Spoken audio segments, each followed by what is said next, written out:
I'm standing here in my kitchen this morning, and you know how some mornings just feel different from the moment you wake up. The coffee maker is doing its familiar gurgling routine, filling the air with that rich aroma that never gets old.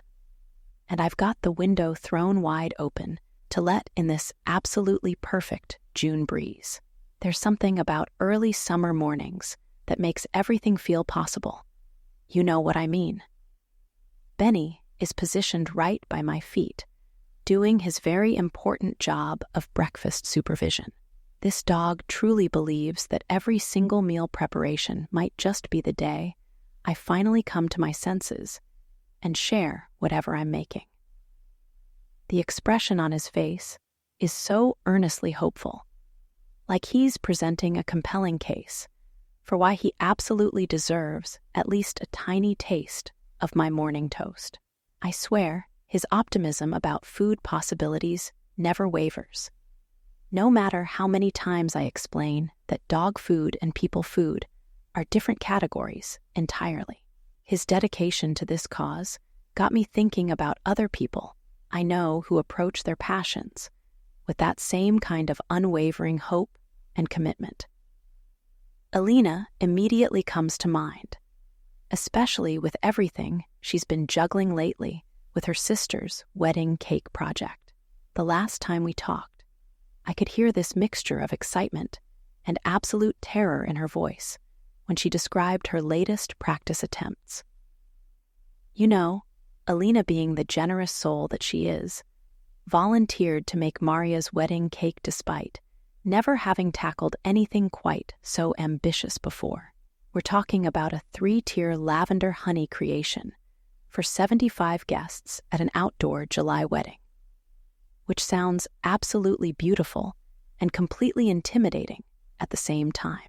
The wedding is July 15th, which means she's in those final intense practice weeks where everything either comes together beautifully or falls apart spectacularly. What amazes me about Elena is how she's managed to create this incredible garage kitchen setup that's somehow producing better results than her actual kitchen ever did. She's got this hot plate and toaster oven arrangement that should be completely inadequate for serious baking. But Elena has turned it into this efficient little production space. Gerald, the sourdough starter, has apparently adapted perfectly to garage life and continues to thrive despite the unconventional living arrangement. She was telling me yesterday, and I could hear both pride and worry in her voice, that she's finally got the lavender flavor balanced just right. You know how tricky lavender can be in baking. Too little and it disappears completely. Too much and you're basically eating soap-flavored cake. Elena said she's been making tiny test batches, adjusting the amounts by literal pinches, until she found that perfect point where the lavender adds this lovely floral note without overwhelming everything else. The honey element has been its own adventure entirely. She's been working with Harold the beekeeper to get exactly the right wildflower honey that complements the lavender without competing with it. Elena described tasting session after tasting session, documenting every slight variation like she's conducting scientific research. Which I suppose she is, in a way. There's something so methodical about the way she approaches baking challenges, breaking everything down into manageable components until she masters each piece. What worries me a little bit is how much pressure she's putting on herself to make this cake absolutely perfect.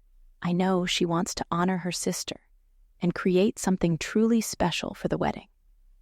But I also know Elena well enough to recognize when her perfectionist tendencies are causing more stress than joy. The last time she brought over some experimental cookies, I noticed her hands had those little burns and cuts that come from working too intensively in a cramped space. She mentioned that her neighbor Mrs. Chen has been stopping by to taste test various iterations of the cake. And apparently, Mrs. Chen declared the latest version absolutely perfect, coming from someone who's lived through decades of family celebrations and knows what makes a memorable cake. That's incredibly high praise. Elena lit up when she told me about Mrs. Chen's approval, but I could still sense that underlying anxiety about everything that could potentially go wrong on the actual wedding day. The beautiful thing is how her whole community has rallied around this project. She's got regular taste testers now, neighbors who genuinely look forward to trying whatever Elena's been experimenting with. Her garage has become this unofficial gathering spot where people stop by to check on her progress and offer encouragement. There's something wonderful about watching someone pursue their passion while surrounded by people who believe in their success. You know, thinking about Elena's community support reminds me of David and how his writing world has been expanding in the most wonderful ways. David, being the natural community builder that he is, has somehow turned his individual creative struggle into this thriving network of writers and readers who support each other's artistic journeys. His monthly critique group has become something really special, from what he describes. 5 local writers who meet to share chapters and offer feedback, but it's evolved into so much more than just manuscript review sessions. David talks about these people like they've become genuine friends who understand the particular vulnerability of sharing creative work with others. There's Dorothy, who writes mystery novels, James working on a memoir about his corporate career burnout, Sarah exploring poetry for the first time in decades, and Miguel, who's crafting short stories about his family's immigration experience. What I love about David's approach is how he's created this atmosphere where everyone feels safe to experiment and even fail spectacularly. He told me about James's latest chapter, which apparently made everyone cry not because it was sad, but because it was so honestly written that it touched something real in all of them. That's the kind of creative community that actually helps people grow instead of making them feel inadequate or competitive. The bookstore has become this hub for all kinds of literary activities, too. David's been coordinating a summer reading program that's attracting way more participants than anyone expected. He's got book discussion groups for different genres, author reading events, and even writing workshops for people who have never considered themselves writers before. Chapter and verse has always been a special place, but David's energy and genuine enthusiasm for connecting people through books has transformed it into something like a literary community center. Emma's been increasingly involved in David's writing world, which makes me happy to see. She's been attending some of the bookstore events and apparently has excellent insights about character development and story pacing. David mentioned that she's been helping him work through some challenging scenes in his novel, offering perspective on family dynamics that he might not have considered otherwise. There's something lovely about watching their relationship deepen through shared appreciation for storytelling and creative expression. His novel progress has been steady and encouraging from what he shares. He's working through what he calls the difficult middle section, where the story has to deepen and complicate before it can resolve. David described it like building a bridge where you can see both sides, but aren't quite sure how all the supporting pieces are going to connect properly. His writing group has been invaluable for helping him work through plot challenges and character development questions. The book recommendations he's been sending my way have been absolutely perfect for summer reading. David has this gift for understanding exactly what kind of story someone needs at any particular moment. He sent me this beautiful novel about 3 generations of women gardeners that I've been savoring slowly, reading bits of it on the porch in the early evening when the light is soft and golden. It's one of those books that makes you appreciate the ordinary moments that actually shape our lives in the most significant ways. Speaking of appreciating ordinary moments, Michelle has been doing this fascinating photography project where she's documenting how people respond to seasonal changes in the workplace ever since that office mural went up, which looks absolutely stunning, by the way. Michelle has been noticing how differently people interact with their environment when it includes more color and visual interest. She's been taking photographs during those lunch hour walks she organizes. And apparently, the participation has grown from just a few curious colleagues to nearly 20 people who regularly join her for these photography sessions. What I find so interesting about Michelle's approach is how she's made photography accessible to people who never considered themselves artistic before. She's been teaching basic composition techniques during these walks, showing people how to notice interesting light and shadows, how to frame everyday subjects in ways that reveal their unexpected beauty. Michelle mentioned that David from accounting, who was initially skeptical about anything remotely creative, has become one of her most enthusiastic participants and is now taking weekend photography walks with his family. The seasonal light changes have given Michelle all kinds of opportunities to teach about natural lighting and timing. She's been showing people how the same building or tree can look completely different depending on the time of day and weather conditions. These longer summer days mean they can extend their photography sessions into early evening, catching that gorgeous golden hour light that makes everything look magical. Michelle has been documenting not just the photos people take, but their reactions to discovering they can create something beautiful with their cameras. Her digital detox experiment ideas are starting to take shape too. Michelle's been researching how visual creativity can help people reconnect with present moment awareness instead of constantly checking their devices. She's planning these photography challenges where people focus on capturing 3 beautiful things they notice during their commute or lunch break, which sounds like such a lovely way to practice mindfulness while building creative confidence. The office culture transformation has been remarkable to witness, even from my outside perspective. Michelle described how people are lingering in common areas more, actually talking to each other instead of rushing back to their desks. The mural has become this natural gathering point where people stop to appreciate the collaborative artwork and end up having conversations with colleagues they rarely interact with otherwise. There's something so hopeful about watching creativity change the way people experience their work environment. You know, all this talk about seasonal changes and photography makes me think about how Benny and Muffin have been adapting their routines to these longer, warmer days. Benny's security patrol schedule has definitely expanded with the extended daylight hours.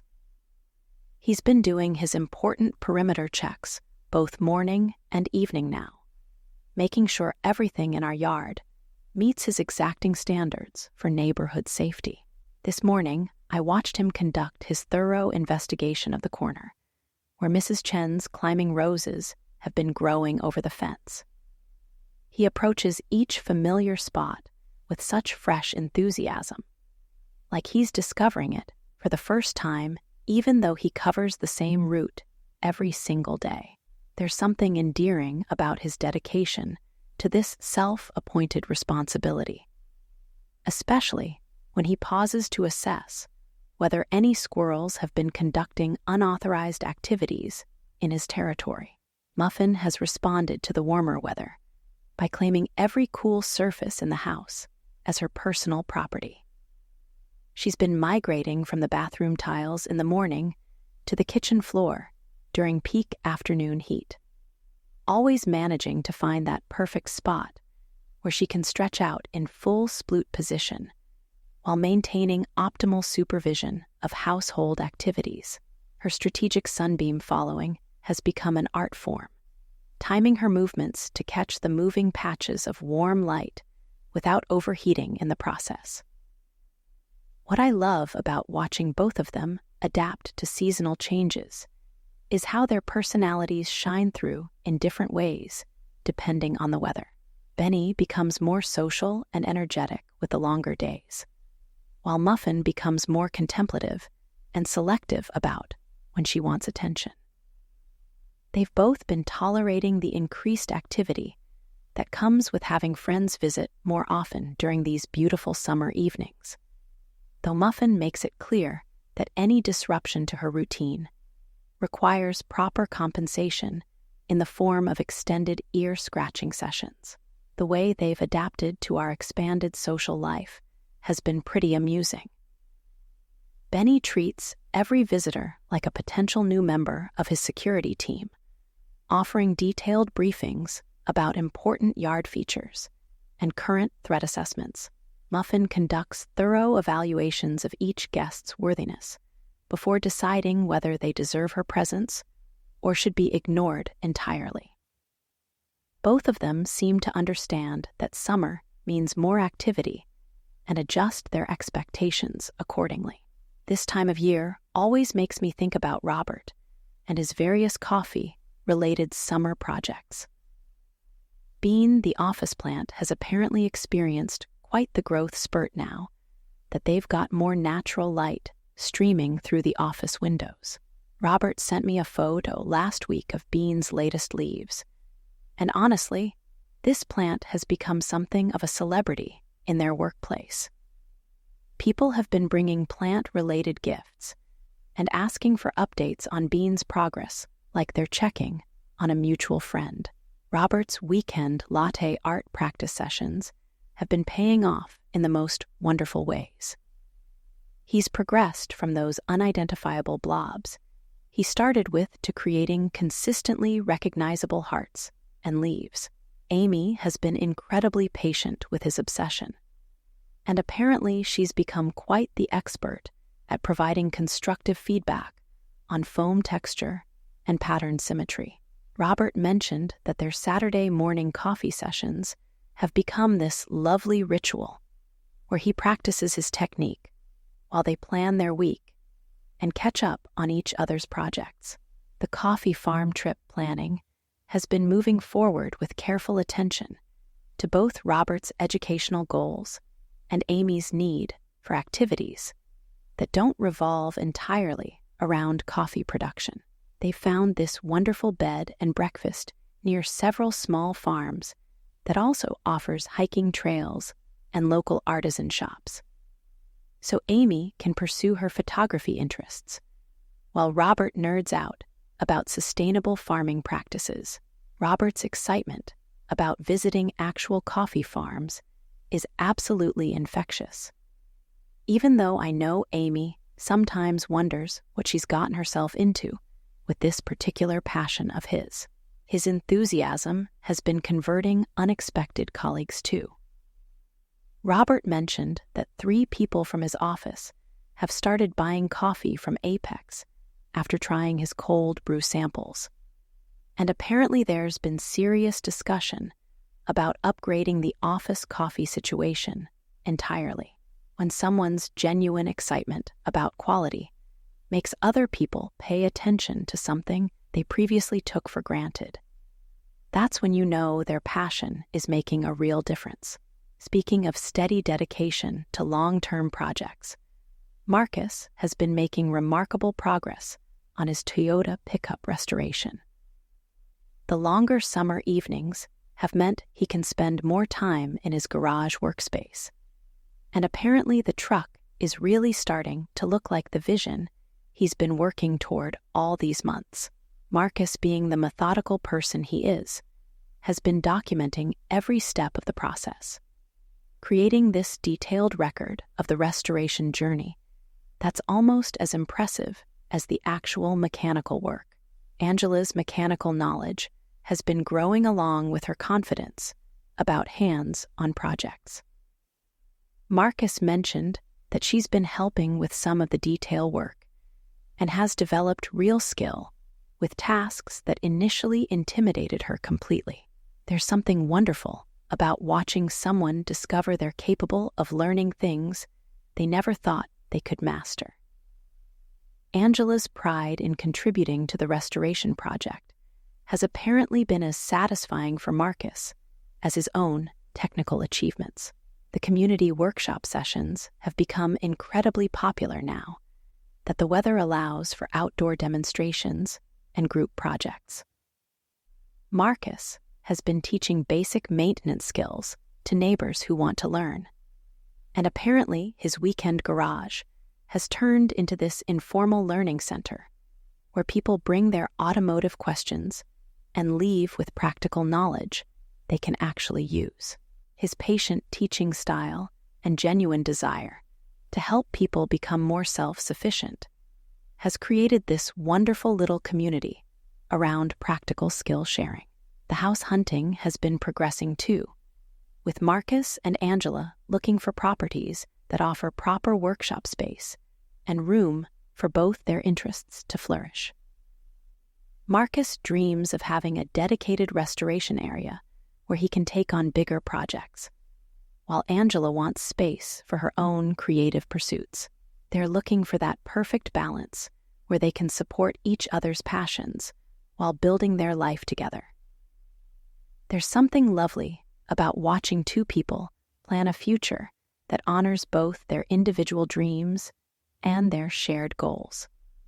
Thinking about all these friends and their various summer projects, I'm struck by how differently each person approaches their goals and creative pursuits.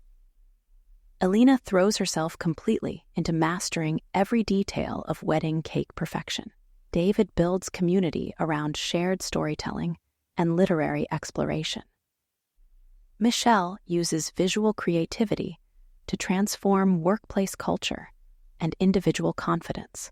Robert pursues coffee excellence with scientific precision and infectious enthusiasm.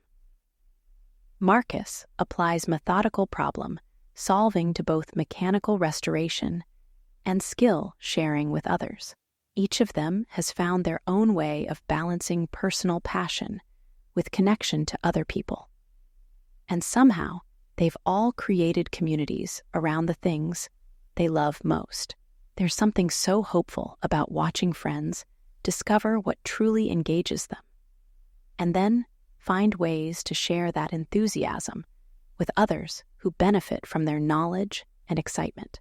My coffee has cooled to exactly the right drinking temperature while I've been thinking about everyone's adventures. And Benny has completed his morning security assessment with his usual thoroughness. He's returned to the kitchen with that satisfied expression that indicates everything in our immediate territory meets his standards for safety and proper order. Muffin has appeared on the counter, as cats do, positioning herself where she can supervise both my coffee drinking and any potential food preparation activities. She's settled into that perfect cat loaf position that somehow manages to look both supremely comfortable and ready for immediate action should anything interesting develop in her domain. There's something deeply satisfying about these quiet morning moments when I can appreciate the peaceful rhythm of our daily routines, while thinking about all the wonderful people who make life so much richer through their friendships and shared enthusiasms. Summer mornings like this remind me how fortunate I am to be surrounded by friends who pursue their passions with such dedication and joy, creating ripples of positive energy that somehow make everyone around them a little more hopeful and creative. I think I'll take my perfectly cooled coffee out to the porch and enjoy a few more minutes of this beautiful morning. Maybe read another chapter of that gardening novel David recommended.